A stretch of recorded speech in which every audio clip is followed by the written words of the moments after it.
listen, to be honest with you, he brought a lot of light that I didn't know about when it came to the sanctioning fees. It seems like one big extortion game. I've seen Floyd say it before, belts collect dust, the money is what really matters. So as long as he gets his money and everything else, I think we already know he's a perennial world champion, probably the pound-for-pound champion right now. So it doesn't really matter about the belts, even though you want the belts. Terence Crawford, sitting on top of the boxing world, just shook the entire sport without even throwing a punch. He's made it crystal clear he's not handing over $300,000 for a belt he already earned telling the WBC to kick rocks. And he's not the only one calling it out. Hip-hop icon Cameron jumped in blasting the fee system and labeling it exactly what it feels like, pure extortion. This isn't some simple business dispute. It's an open revolt. And Crawford's proving one thing loud and clear in 2025 The Fighter is the real prize, not the trinket they're trying to charge him for. The undisputed, and the reason why is everything that's wrong with boxing. The WBC has stripped Terence Crawford of his belt. Was he defeated? No, never. Did he test positive for steroids? Of course not. What he did do was refuse to pay them $300,000 for basically existing. Sanctioning bodies are the people who own all the belts. WBC, WBO, WBA, IBF. They're famously corrupt, make rules that make no sense, create mandatories, have rules that apply more to some fighters and less to others, and they deserve. In early December, reports confirmed the WBC had officially stripped Terence Crawford of his super middleweight title. Fighters usually lose belts in the ring, not through bank transfers. But Crawford's championship vanished, simply because he refused to send the WBC a $300,000 fee. After beating Canelo Alvarez and securing a huge payday, the sanctioning body showed up demanding their share. $50 million or around that. The WBC absolutely is not going to charge 3% of such an amount. We made a very clear 0.6%, which is $300,000, with $225,000 going to the Jose Sulaiman Boxers Fund, which is to help former fighters in need. And it is just regrettable. Not even a thank you or I'm sorry, taking a different route. No response. I wish him the best. But this is not. The WBC is huge, it's great. It's about greatness. And they demanded a sanctioning fee that even after the discount still added up to almost $300,000. Apologize? Like, who the fuck you think I am? Boy, you better slap your fucking self. Most fighters just swallow the cost and pay up to keep Undisputed attached to their name. But Crawford isn't most fighters. He fired back publicly with a response as sharp as his counterpunching telling the WBC to kick rocks. His message was simple, but crushing the green belt is nothing more than an accessory. He reminded everyone that the Ring magazine titled the sport's historic People's Championship cost nothing. And he made it clear that he's the one stepping into the ring and taking the risks, not the executives firing off emails from office chairs. By refusing to pay, Crawford didn't just save a check. He took direct aim at the power system that's been running modern boxing for decades. Talking about pay you $300,000. What makes you so motherfucking better than any of the other sanctioned bodies? Huh? Answer that question. What makes you better than the WBO, the IBF, or the WBA? Everybody accepted what I was giving them. But you, the WBC, think that you better than everybody, don't you? So since you, the WBC, and you got the fucking green belt, which don't mean fucking shit, fucking real belt is the ring belt, which is free, motherfucker. Who you talking about? You want me to pay you more than the other sanctioned bodies because you feel like you better than them. How in the world all the sanctioned bodies agreed to the same amount, but you sit your motherfucking ass up there and say that I need to apologize to you? The fuck? You can take the fucking belt. It's a trophy anyway. Cameron quickly jumped in, and as usual, he didn't hold back. His take on the situation was brutally honest. He called the entire sanctioning fee model an extortion racket. It's a bold claim, but once he explained his reasoning, it was tough to disagree. Cameron argued that the power dynamic in boxing has completely flipped. Years ago, fighters needed belts to get TV exposure and big paydays.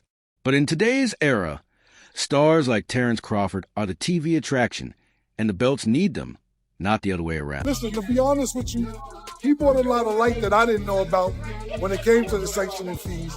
And it seems like one big extortion game.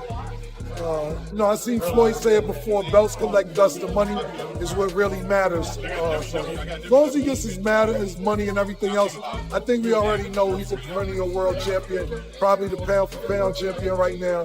So it doesn't really matter about the belts, even though you want the belts. I also seen him post all the belts that he had in his house. So right now I think it's more about money for him than having the belts in his possession. Cameron argued that Crawford exposed the whole system just by saying one simple word: no. The media frenzy around the WBC stripping his title has brought Crawford more attention than paying the fee ever could.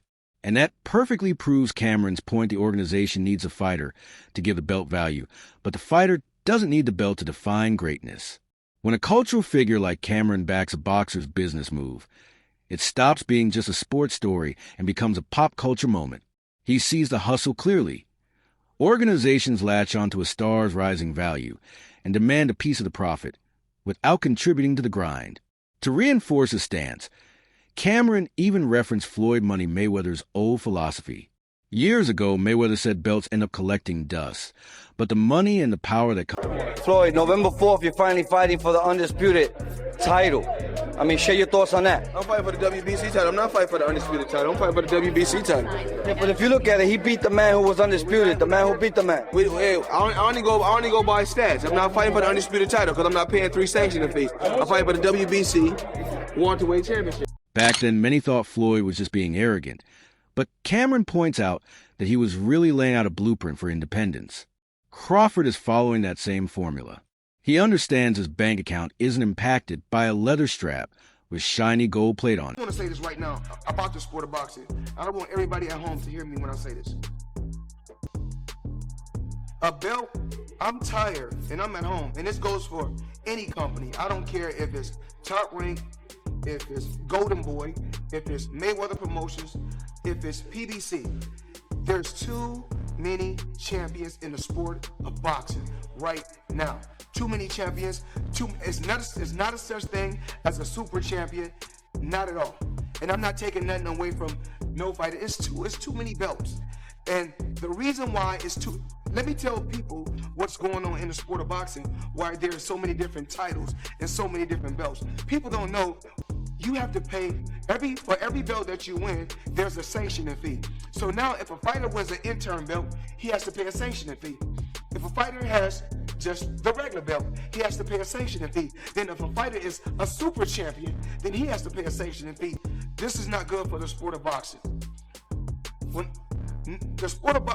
a fighter fights, every fighter is a champion. Now, after you see no belts, is like a fighter winning an amateur trophy. Everybody is the champion. Everybody got. By embracing this mindset, Crawford is proving he's operating on a level far beyond the belts of feeling echoed by fans all over social media. The sanctioning bodies are scrambling because their entire business model depends on fighters valuing the prestige of a title. But if the pound-for-pound #1 in the world openly decides a belt is meaningless, its value collapses instantly. Cameron's breakdown ties Floyd's past strategy directly to Crawford's current stand, showing this isn't a tantrum, it's a calculated evolution of what it means to be a prize fighter. And the real prize isn't the trinket.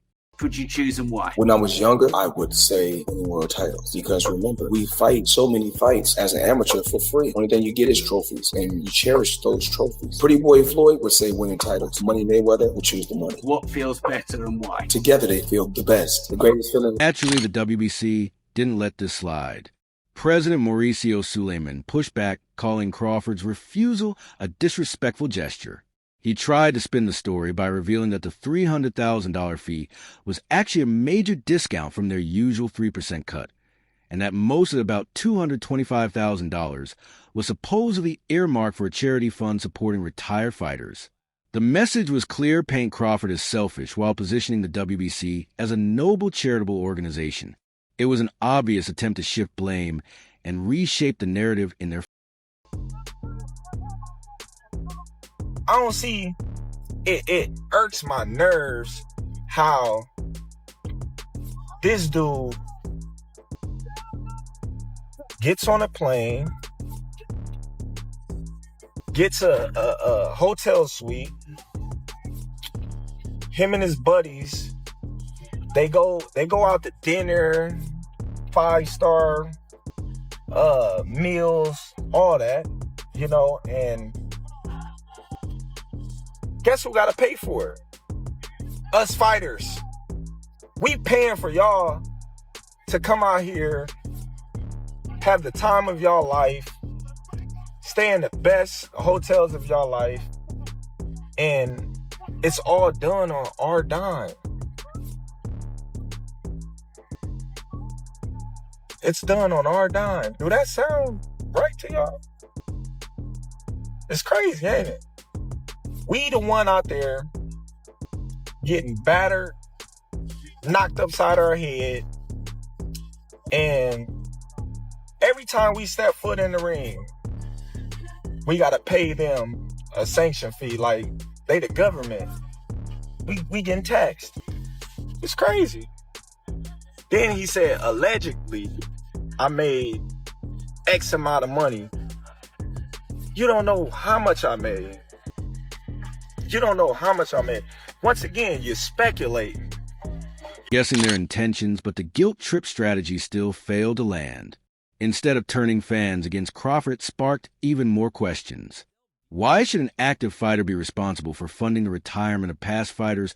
Should an organization that has collected fees for decades already have its own system in place? To many, the explanation felt like a deflection.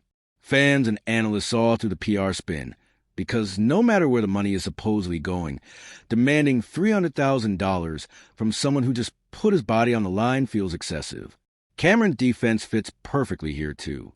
You can't dictate how a fighter spends his earnings, especially when he's the one taking the punches, not the executives. And there's an even deeper layer to why Crawford has zero loyalty to the industry establishment. Cameron brought up the blackball theory, the belief that for years, promoters like Bob Arum kept major stars such as Manny Pacquiao far away from Crawford. Cameron backed Crawford's long-held stance that he would have beaten a prime Pacquiao or even Oscar de la Hoya, reinforcing why Crawford has no reason to bow to his... Say that one more time. He was mentioning on Twitter when he was, responding to all that stuff. He was saying, hey, I would have beat you, Oscar. I would have beat Pac-Man. Do you agree? If they would have fought in their primes, he would have beat Oscar or beat Pac-Man? I remember he was with Bob Arum trying to fight Pac-Man. And Bob Arum wouldn't set that fight up. So to me, that's, even though we didn't know Crawford like we know him today, when I seen that back then, I seen there was a problem why Bob Arum wouldn't make that fight happen. And I was saying, now both under Bob Arum, what the fuck you not making the fight happen for? So he might have some truth to that. I have no idea. Oscar was a hell of a fighter as well. But as we can see, Terence Crawford's a hell of a fighter, 42-0. Not that for a reason, but I think it's been interesting. It's always a woulda, coulda, shoulda. But I know one thing. I think they was definitely, the promoters was ducking that Pac-Man smoke. I don't know about Oscar, but definitely a positive. The industry always recognized Crawford as a threat, so they kept him sidelined to protect their cash cows. Now that he's climbed to the top through undeniable skill, he remembers who backed him and who didn't. He knows what it felt like to be a high-risk, low-reward fighter that no one wanted to face. Fast forward, and he's now a high-reward superstar, and the same people who once froze him out suddenly want a slice of his success. Cameron's perspective is key here. It frames Crawford not as arrogant, but as a man fully aware of his value after years of being underestimated. He's not burning bridges. He's pointing out that those bridges were never built for him. And Cameron isn't the only one championing this rebellion. The discussion has spread across major platforms, including Nightcap with Shannon Sharp and Chad Oinko Johnson. Both were furious, questioning why any organization feels entitled to a massive cut of a purse they didn't risk their bodies to earn. When NFL legends and hip-hop icons are calling out the boxing business model, it signals a major shift in how the public sees the sport. If you skip a mandatory fight, the belt gets stripped, If you refuse to pay a sanctioning fee, the same thing happens.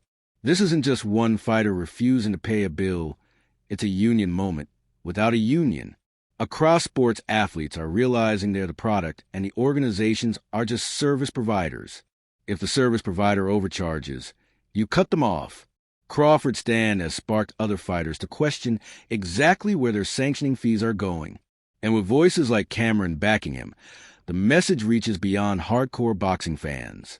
Casual audiences may not know all the politics, but they get the core idea. No one likes being ripped off. Crawford isn't just fighting in the ring, he's fighting the system. Strip Terence Crawford. Terence Crawford had some issues to say about it, talking about sanctioning fees, things like that. Just what's your take on that whole thing?